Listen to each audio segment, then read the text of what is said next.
Bill Russell would actually be number one if they had Finals MVPs back in his day, but they didn't. Mhm. So Mhm. he's number two. But Bill Russell, like I feel like he would be. I don't know. It's hard because people say like, oh, Wilt and Bill Russell and Wilt Chamberlain, they played in this old era, but they dominated their era like so completely, right? Mhm. It's hard, and they didn't have Finals MVPs, they didn't have blocks, they didn't have Defensive Player of the Mhm. Years back then. They would be a lot more higher, if they had those things. Mhm. Kareem, number four on this list. Obviously, great player. I think the thing about Kareem, I think that makes people rank him below Jordan is the fact that he played with Oscar and Magic, and he Mhm. wasn't the alpha dog on all of his championship teams the way Jordan was. I think that's what makes people rank Kareem a little bit lower. But I think the thing is like that with a lot of players. Sometimes we forget. For example, Bill Russell, he had Bob Cousy, Hmm. and then later on he had Hondo as well. So when Bill Russell got a little bit older, they got Hondo to join the team Yeah, and too, that's and he and was that's the knock on a Bill young Russell star. as well. It's because he had great Yeah. teammates, right? That's why. Yeah. Well, no knock on Bill Russell, but at the same time, Yeah. I just think with basketball, there's so many. I'm not knocking Bill. I'm not going to knock Bill at all because he's great.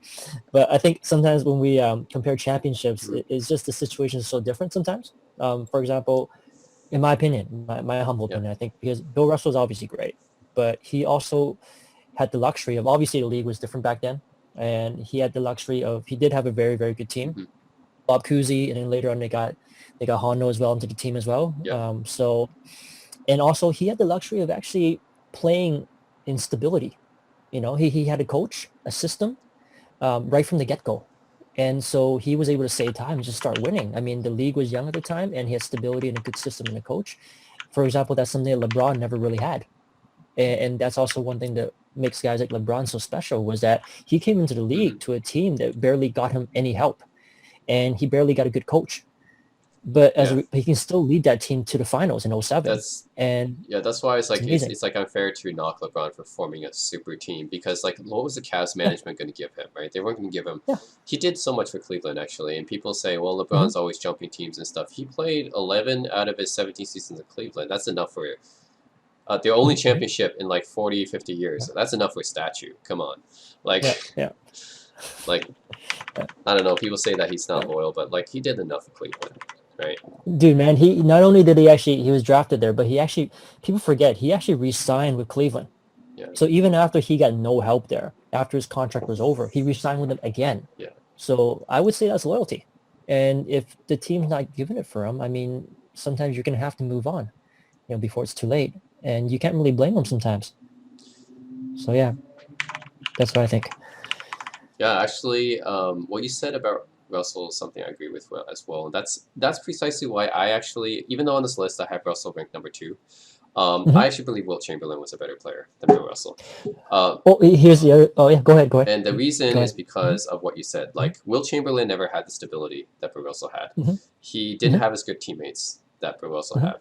Once he got good Hmm. teammates with the Lakers and with the 76ers, he actually, he won rings. He went to the finals. He won Hmm. rings. And if you just look at like Will Chamberlain is one of those guys. You look at his numbers and it's like it's crazy. The dude Hmm. averaged 50 points a game one year. He Yep. grabbed 55 rebounds a year. He led the league in assists as a center. Hmm. He had like a supposed quintuple double once. Like Yeah, yeah, the yeah. guy's just insane. And like Hmm. Russell, I mean, as great as Russell is defensively, he's nowhere close to Wilt Chamberlain offensively, right? And Hmm. Hmm. Hmm. defensively, like Wilt's close to Russell, but offensively, Wilt's way better. So like that's why I would put Wilt Chamberlain as actually my number two all time after Jordan. But Yeah. But yeah, here's the interesting thing though, is that the argument that you put in terms of Kareem, yeah, saying that sometimes he was rated below some of these people was because he played with Oscar Robertson, he played Magic Johnson, and he wasn't always the best player on a team. But the thing is, if you look, Wilt Chamberlain, the only time he won the championship was when he actually played with Jerry West and I but believe he was Elgin was Baylor on the but he team. was Finals MVP that year, even though he's like 36. So that tells Yeah, he you was. something, right? Mhm. Oh yeah, yeah, but still, he had these other stars, and he was, yeah, until he can finally win that one championship. So I think Bill Russell and Kareem Abdul-Jabbar, some of the championships he won, he was the best player in the team. Some of the championships that he's won, Oh yeah, and some I of them think maybe not. 1980 the Yeah. Finals MVP should have gone to him, not Magic. Like he was Hmm. better in 1980. It's just he got injured. Magic had to sub for Yeah. him. That's why he got. Magic had a creep. I'm not knocking Magic at all. That was a special game though. That I'm not game was special knocking though. Magic. Magic had one of the best finals Yeah. games ever. But Hmm. Kareem, Hmm. up to that point, he was averaging like 40 points, 14 rebounds, Hmm. something like that, right? Hmm. So, I mean, Kareem's a great player. I think I rank Will a little bit higher because again, I don't see. Obviously, I wasn't born in the 50s or whatever. I didn't see these guys play. Hmm. But I saw the Hmm. highlights, the footage in the YouTube, right? So Wilt Chamberlain is one of the few guys who gave Kareem a hard time. When Kareem was in his prime, Wilt was past his prime. He was one of the few guys who could block his skyhooks. Like, there's not many people Yeah. that can block Kareem's skyhooks. And he did. He did Yeah, block his and sky that hook. was, Whether it was goaltending or not, that's something else. But he but did actually block it. So and that was yeah. past his prime. So I was like, Hmm. dude, if Wilt was in his prime, like, I think he would handle Kareem actually. Wilt was an athletic freak, Yeah. right? I mean, even in the modern NBA, this guy would be an athletic freak because he was so strong. He jumped so high. The guy was a track star. So he wasn't just a basketball player. The guy was a track star. I mean, when you have a guy that's like, the guy's like he's a real Paul Bunyan figure. Yeah. The man is. I mean, the strength, the jumping, larger than life, and he's huge. And he's got an amazing touch. A lot of thing that people didn't know is when he's around the basket, within about 5-6 feet around the basket, he can just jump from there, and he would jump so high that he had such a great touch that he would just pop the ball into the hoop all the time, and that's just amazing touch. He actually had a pretty decent hook shot sometimes too, which a lot of people didn't know. The guy, but there's one thing though, if you really want to compare stats, of course, Wilt Chamberlain's stats were pretty much unmatched. Yeah. But if you actually watch some of his classic games, if you watch the way he plays, great player, and defensively is amazing. But sometimes I find when some of the games that I watch, like especially like say for example, I remember I watched some classic games of his when he was the season when he actually led the league in assists. Yeah. You can tell sometimes that he doesn't like he's not always doing everything naturally like he should be doing this at that time. Sometimes he would say, okay, you know what, I'm in love with assists right now. I want to lead the league in assists. But because of that, he's so worried about the assist stats in those games that I've noticed that there were times when he actually should have taken a shot. But he actually purposely passed it out to a teammate that had a worse shot just because of the fact that he wanted the assist instead. So you're saying he's a stat pattern. I don't want to say that because it is Wilt, because I like Wilt. I think he's also one of the great players, but he doesn't do it seamlessly. It's just that's why he's so into the stats that he's not always doing the right thing sometimes. And I think that was a problem because I really did see him a lot of times in his games. He shouldn't have passed some of those shots, but he just wanted the assist. He should have just tried to shoot. So that's one thing. And like I said, Wilt's a great player. He's in my top 10. But if you really want to compare him fundamentally, compared to some of the other great centers that I'm talking about, like Kareem, Hakeem Olajuwon, Shaquille O'Neal, Tim Duncan, the one thing that I've noticed about Wilt Chamberlain is that in the highlights, he looks like a beast and he's amazing. And he is a beast. He is amazing. But if you really want to break down the way he plays in a very fundamental basketball level is that I've noticed that he, for a big man and for someone that big and strong, he has a tendency to not really look for contact sometimes. Because when he's actually trying to score, I noticed that he wouldn't actually bow through the player or just like kind of use a lot of physical contact. It's because he had, for whatever reason, an obsession with trying not to foul out of any game. And this is one of the records that he wanted to keep for whatever reason. And well, you see, there you go again. He's so worried about the stats. Yeah, he never wanted to foul out of any game. Even though the guy played like 45, 46 minutes a game is insane. But like, he never wanted to foul out. So that's probably why, if he was getting close to foul out, he was avoiding contact. Yeah, well, that could be a reason why too. I mean, but then the thing is, if you actually, that could be a reason why too. But the thing is, if you actually watch a lot of times when he's playing, there were times where, like, say for example, if someone like Tim Duncan or Shaq had the ball on the block, I would notice that these guys, they would fundamentally know how to just do a drop step and just go in and draw the contact and just bully it through, especially Shaq. These guys can just like bowl right through the guy and just make the right play. And then now the defense is like, I can't do anything about it. This guy's so big and strong. He's got the footwork. He's bowling right through me. And then now either I foul him or he gets the dunk or the shot. But I noticed with Wilt Chamberlain, for a guy that's that gifted and that much stronger than everybody else, he has a tendency to actually try to, instead of look for contact or go into contact, he would actually try to actually go around it instead, or try to just jump over it and just lob the ball in. And I think that's just the one minor knock, I think, on his game. And a lot of times he waits for his teammates to set him up, and then after that he just kind of doesn't really look for the contact. He jumps up and just tries to drop the ball in. Whereas a lot of centers, you give it to him on a block, one quick little spin or drop step, boom, they're at the rim. And now the defense is at their mercy. They can't do anything about it.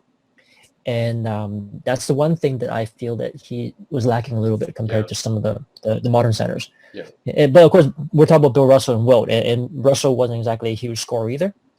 But also remember, Bill Russell was actually a great passer. Bill Russell was every bit as great of a passer as Wilt Chamberlain was. See the numbers here; it's quite similar. 4 assists for a center is great. That's amazing, actually. It's great. Yeah. It's great. Yeah. These are both, two of the best passing centers ever. The thing is, Bill. If we're comparing Bill Russell to Wilt Chamberlain, another thing is the basketball IQ is like something that we really have to think about. So this is what you said is true. It's like that's kind of the main knock against Wilt was the fact that, especially earlier in his career, he wasn't as team focused. Bill Russell, known as one of the best team players of all time, right? He was basically he was Tim Duncan. Basically, he's no ego, did everything for the team. He had amazing basketball IQ, and thing some people don't know, Bill Russell was 10-0 in elimination games. Whenever elimination game came around, Russell brought it. He was super clutch, and this is one thing I guess you could say Russell definitively had over Wilt. May not have been a great offensive player, but I mean he had those clutch genes, right? Yep. I totally agree. I think also with Bill Russell, he was, in my opinion, I think he's more competitive than Wilt Chamberlain was. And I think that was a big difference right there. So there's so many intangibles when we compare. And you see, Bill Russell was pretty special in the way he plays because he reminded me a lot of the way Bill Walton used to play before his injuries. They were actually really similar. I would say like Bill Walton was the evolutionary. Well, he was a 70s version of Bill Russell.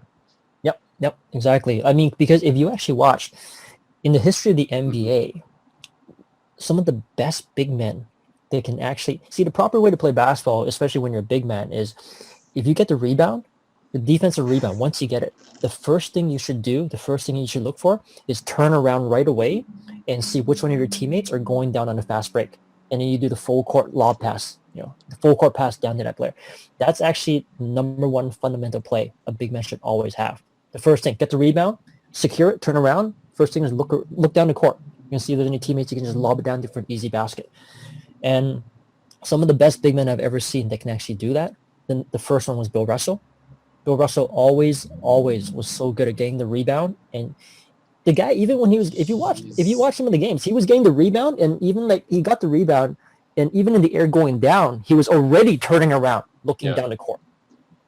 And that's the basketball IQ that we got to talk about that he has. Yeah, that's true. And then he gets his teammates so many easy baskets because of that. And a lot of the blocks that Bill Russell does, you would notice that when Bill Russell blocks a shot, when I watch those old games, when he blocked a shot, he would never try to just show off. He would always just do a light block, just enough to keep the ball in play, and he can still keep possession of the ball, and then turn around and then Whereas Wilt would just block it out of bounds, right? Whereas sometimes just to make a statement, sometimes Russell always blocked to his teammates if possible, right? Yeah, exactly. So he just played Russell just played the right way. The basketball IQ was just right there. Yeah, definitely. And again, you can see his stats go up. This is the playoff scoring average. So all of Russell's stats go up in the playoffs. Wilt, 30 points per game scoring average, tied with Jordan for the most all time. Down to 22.5 in the playoffs. What happened, right? Rebounding average is fine. But you can see this dramatic drop-off in Wilt's play in the playoffs. Russell goes up. So you can see, maybe Wilt Chamberlain is more of a regular season guy. He is, in the regular season, the best stats we've ever seen. But the playoffs is where... It's about winning. Playoffs is about winning anymore. It's not about the stats anymore. And that's when who's that's better. When Russell shows up. Yeah, exactly. The other thing also is, I'm not sure if you can find it, but the other stats we should look for between these two guys is their head-to-head stats. Whenever they go head-to-head, especially in the playoffs, where are their stats when they go head-to-head? Because from what I recall, is whenever they go head to head, Wilt stats aren't quite as monstrous as before anymore when they go head to head. There you go. Mhm. You can see, actually, Wilt got about 30 points per game. That's scoring wise about his average. That's very good. 28 rebounds. That's amazing. Yeah. Oh, but recognize back then there were more possessions. Yeah. So that's why a lot of these players had a lot more stats than modern players. Hard to tell from here. I think head to head, it still seems like Wilt had the edge, but maybe that's because he was the focal point of basically everything. Whereas Russell had to share it among his teammates, right? But also playoff head to head, so not just the regular season. Right, playoffs head to head. Yeah, Wilt wins, but not by as much. Not by as much as in the regular season. Yeah. Yeah. Oh, but the Russell's assists go up. 5 assists as a center. Yep. Crazy, right? And then Wilt's scoring goes down a little bit, and rebounds are closer. Right. Interesting. I also noticed the free throw percentage. Free throws. Yeah. Russell's goes up in the playoffs. Mm-hmm. Right. Clutch. It's not like so they both actually were on the same like really bad free throw shooters, but Russell's improves his in the Yeah. So yeah, but like I said, I mean, like I said, Wilt is obviously a great player. He's in my top 10. But when you really want to compare like who's better or whatnot, sometimes it comes down to watching the games and then just seeing how they play. Like not just the highlights, how they really play on the floor, the decisions that they make. And that's where you can tell when Bill Russell plays. He just plays correctly in the flow. He makes the right decisions. He knows when to do the outlet passes at the right time after the rebound. Fundamentally sound. Obviously, how much heart the guy has. Is he a competitor? Yeah. Is he clutch? All these are the little things. Yeah, I mean all those points. I think it's we talk about the tangibles. Wilt wins on the tangibles. The intangibles, that's when Russell wins, right? The leadership, the clutch genes, the competitiveness. So it's kind of like when I mentioned. It's kind of like when I mentioned how Bill Russell, when you actually see when he gets the rebounds, how the first thing he does is look for an outlet pass to a teammate. There's only a few like big men in NBA history that I've seen that can do that so well. That's Bill Russell, that's Bill Walton, Dennis Rodman, Kevin Love. I don't know if you ever saw Wes Unseld. Wes Unseld as well. Yes, Wes Unseld as well. So these are the 5 best big men I've ever seen that does outlet passes out of a rebound.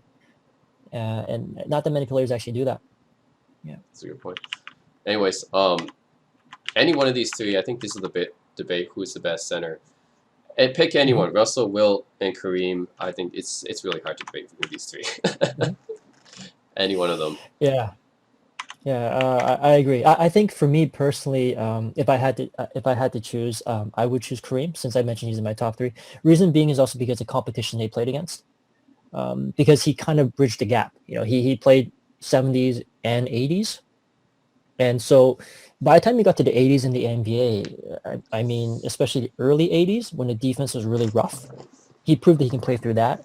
And a lot of the competition in the early 80s, honestly, would give the 90s, a lot of those teams, the great teams in the 80s would actually give any team in any generation a tough time.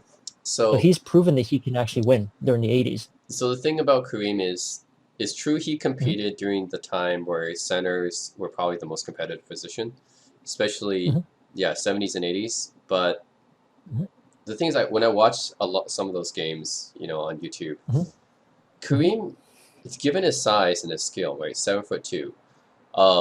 He gets out rebounded a lot by actually smaller centers. So when I look at the footage versus Wes Unseld, excellent rebounder, Dave Cowens. This Dave Cowens, man, 6'9" white dude, out rebounds Kareem. It's crazy, right? Moses Malone, right? Moses Malone out rebounded Kareem all the time. So I'm looking at all these dudes. Bill Walton obviously also had his time with Kareem. So that's why the knock against Kareem is he should be dominating these guys, but they're kind of not really, right? It's like he is obviously the best overall player of the 70s, but when you're going head to head with your best competition, I don't think he's as he didn't dominate the way I expected him to. That's why Yeah. No, I agree. 'Cause, Yeah. like when you watch, like say when Jordan Yeah. played, the thing about Jordan is like when you watch him play, the guy's a killer. The guy's almost a psychopath when you watch him play, When you watch Jordan, he so clearly dominated his competition. and he so clearly wants to dominate Yeah. his competition. You know, it's almost like that's the only thing on his mind is to dominate his competition to the point where he doesn't just want to beat them. He wants to beat them so bad these guys would not even want to come back anymore. He wants to break them mentally, not just for this game, but for Yeah. future, like everything. So defensively, this guy, like Jordan is trying to not just score on them. He's trying to kill them defensively and he's trying to kill them offensively, both. And your point was actually, it's a good point in terms of when you watch Kareem, that's not always the case, but Kareem is just so good that Yeah, I sometimes it mean, just seems sure he unstoppable. did Yeah. well against McHale and Parrish, but I mean, Mhm.